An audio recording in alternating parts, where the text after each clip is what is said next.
Le mot démocratie est sur toutes les lèvres, celle de nos hommes et femmes politiques qui tentent de légitimer leur guerre dite juste, celle de militants et militantes qui se revendiquent d'une utopie démocratique, sur celle des PDG d'entreprises dites libérées elles aussi, et sur celle des tyrans qui tiennent des élections fantoches pour donner le change.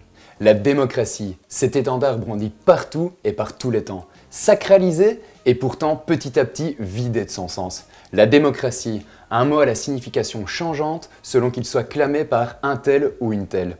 Une idée dont la force fait peur et qui, à une certaine époque de révolution, a servi de repoussoir. Faisons un petit peu d'étymologie avec le mot démocratie. Il vient du grec démos qui signifie peuple et kratos qui se réfère au pouvoir. Démocratie signifie donc littéralement le pouvoir du peuple. Nous avons coutume de dire que la démocratie est le pouvoir du peuple, par le peuple et pour le peuple.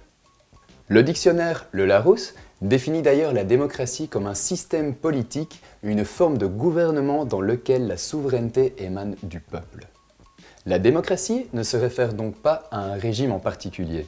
Elle ne se résume pas non plus à la tenue d'élections régulières, ni à nos démocraties libérales. La démocratie serait plutôt une utopie vers laquelle tendre, un lieu qui n'existe pas, un système politique idéal et imaginaire dans lequel le pouvoir du peuple ne souffrirait aucun détour. Aujourd'hui, le mot démocratie est pourtant utilisé à tort et à travers pour désigner un lieu qui existe bien. Celui de notre démocratie occidentale libérale, celui de notre démocratie représentative. La démocratie est ainsi devenue une frontière imaginaire.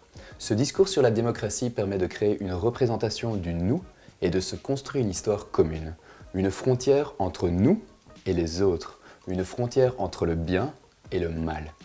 Pourtant, cette même démocratie peine à assurer une juste représentation politique. Même au sein de nos démocraties idéales, ce fameux pouvoir du peuple est détricoté petit à petit, vidé progressivement de son sens.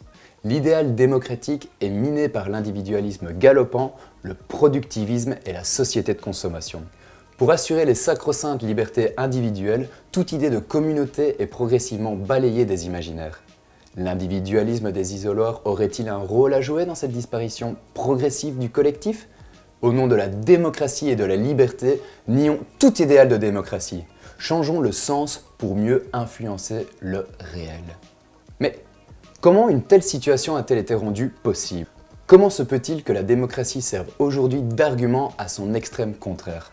L'utopie démocratique ne devrait-elle pas plutôt aider à tisser un nous véritablement inclusif et divers ?